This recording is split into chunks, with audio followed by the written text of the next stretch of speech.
Okay, so we're going to make a yoke. We're going to move this dart into a seam, and this is like a cowboy style shirt, or you could choose just a straight. It looks straight, but actually if you drew a straight line across here, when you close that dart it will actually start coming up a little bit. So what you want to use is on the centre of your dart here, you want to do a right angle to the centre back there, but you probably want to, on the centre of that dart or on that dart there, consider blending it out again to make this an equal distance from the shoulder to your line.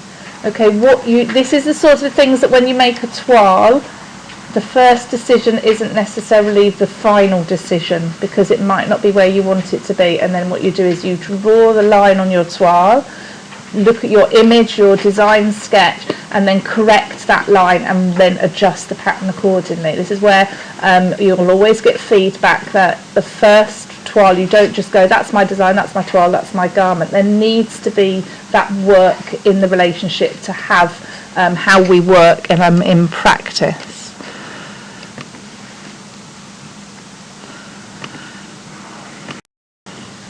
Okay, so you've all worked that out, that what you need to do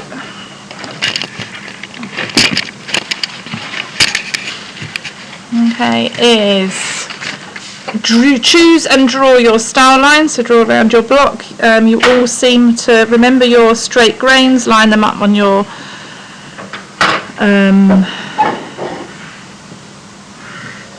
so you all prefer cut and slash. Alright, so these aren't meeting, so we can't, like the bust and the waist, join them, so we have to deal with the shoulder and the waist dart separately.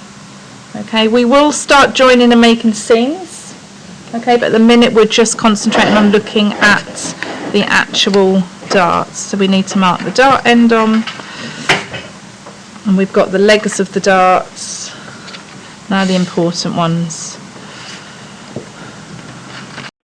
So we've obviously got here the shoulder dart, which we want to keep the shoulder dart but move it, like eliminate it as a dart and make it into a seam. And the most classic one would be from the bottom of the dart there, right angle to the back. That's important if I want that to be square. If I wanted it to be like the cowboy or a different line, obviously that's my style line and I can change that shape where I want it to be, but we need that line, that design line, to incorporate the end of the dart.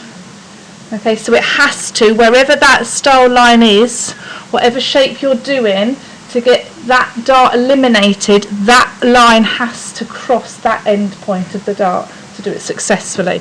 So the cowboy one, we could have it where it comes down, you could have zigzags or something, you could have asymmetric, obviously then you'd have to cut it as a whole pattern piece, but you can play around with it.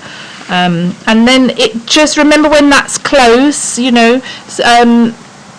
will change the shape of this. So if you want this to look parallel, then you have to measure down from the shoulder and use that as a parallel line, because it's all about what the eye sees, and that distance is what's going to be seen. And then just using the cut and slash method,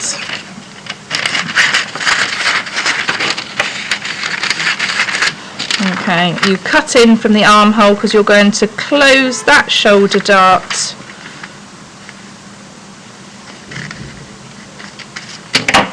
and then you're just going to open it here into the armhole here. So I've moved my dart. We could just have a dart in a different place, but that's not what we're doing. We want to have it as a seam, as a yoke piece, so therefore we will cut that piece across and make it a seam line, and then we need to add, we'll just make it wherever we want that design decision to be. We will cut that piece out, and that's now a separate pattern piece. This is net because we always work net, and we need to add all of our seam allowances. Now when we create, so that's my yoke piece there, when we create, make shirts style garments, the yokes on a shirt, there's two of them, they're bagged out. So you would need to annotate this accordingly. So if you annotate your pattern piece, okay, that will be cut on the fold to make it with no seam, and then I will need to cut one pair, so I've got 2 of them. And then, and it's a really good way, the next task will be to create the yoke pattern, and then you'll have to have the front and the back as well, and you're going to sew a bodice together, bagging out the yoke. So you can see here the yoke, and the inside and the outside are both neat because it's completely bagged out. And there's a way of sewing that. You can see here, you can see here I put a pleat in. So this is another style decision that you can make. You see this on a lot of shirts, and this is all about movement. So you need to consider, you know, this line that we've just drafted and put in is at the end of the shoulder dart. So this, you might find, you know, that that's in the right place. You don't want to come too low because of movement and restrictions. So that's another consideration if it's like a workwear garment or something like that. But if you wanted to then add a pleat in as a design feature, that could be a box pleat, or it could be an inverted pleat, or you could have gathers. Lots of ideas going on here. I want a loose fit garment, so I could just say I don't want that dart. I'm going to eliminate that dart altogether. Just don't sew it. I want it a boxy fit, so I can square that off and make a very boxy fit, and I will do the same to the front piece as well. Alright, so just getting you to consider different shapes, like you could flare it a little bit if you wanted to. But what I want to do is I want to add fabric here. Okay, I want to add a pleat. Now it's a little bit, that needs to be an extra piece of fabric that you put on there, okay, like a wedge. So I'm going to say the depth of my pleat, obviously we know that needs to go down and back again, so it needs to be the double measurement.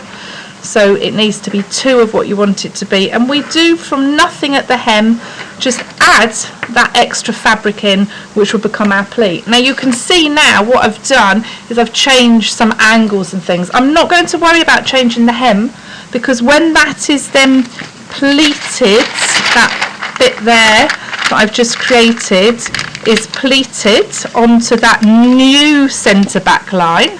You can see when it folds, it goes back to that original position. So I've just got that as my design feature pleat. But what I do need to have considerations of is, especially this one, where I've got it at an angle, what's happening with the fabric underneath. We don't just cut it off. We don't continue that line down. Otherwise, when you sew it together, you'll have a hole. So you need to pleat your pattern. Use your tracing wheel and trace through to see it.